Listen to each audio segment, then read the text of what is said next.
Hello friends, హైవేల్లో toll ప్లాజాల వద్ద వేచి ఉంచే సమస్యల నుంచి ఎదుర్కోవడానికి ఫాస్టాగ్ వ్యవస్థ వచ్చింది. అయితే ఆ ఫాస్టాగ్ వ్యవస్థ వచ్చినా కూడా ఇంకా కొన్ని లైన్ల కారణంగా ఆ సమస్య ఎదుర్కోవాల్సి వస్తోంది, ఇంకా వెయిట్ చేయాల్సి వస్తోంది. దీనికి సంబంధించి ఒక చిన్న అప్డేట్ తీసుకొచ్చారు. దానికి సంబంధించిన వివరాలు ఈ వీడియోలో మీకు అందిస్తున్నాను.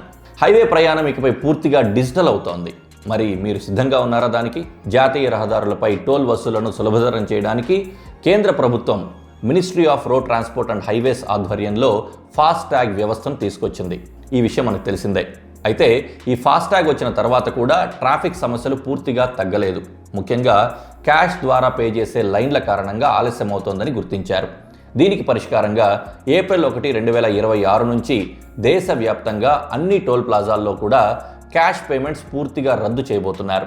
ఇకపై టోల్ చెల్లింపులు కేవలం ఫాస్టాగ్ ద్వారా మాత్రమే జరుగుతుంది. అలా కాకపోతే యూపీఐ యాప్ల ద్వారా మాత్రమే చేసుకోవచ్చు. క్యాష్ లైన్లు పూర్తిగా తొలగించబడతాయి. అందువల్ల ఇకపై ఫాస్టాగ్ లేకుండా లేదా ఫాస్టాగ్ అకౌంట్లో బ్యాలెన్స్ లేకుండా, అలా కాకుండా పనిచేయని ఫాస్టాగ్తో టోల్ గేట్ వద్దకు వెళ్తే భారీగా ఇబ్బంది పడాల్సి రావచ్చు. అందువల్ల ఫాస్టాగ్ కేవైసీలు అప్డేట్ చేసుకోండి. ప్రయాణానికి ముందే వాలెట్లో బ్యాలెన్స్ సరిపడా ఉందో లేదో చెక్ చేసుకోండి. అవసరమైతే వెంటనే రీఛార్జ్ చేసుకొని ఆ తర్వాత టోల్ ప్లాజా వద్దకు వెళ్ళండి. అత్యవసర పరిస్థితుల కోసం యూపీఐ సిద్ధంగా ఉంచుకోండి. ఇలాంటి లేటెస్ట్ అప్డేట్స్ కోసం మా ఛానల్ని సబ్స్క్రైబ్ చేయండి.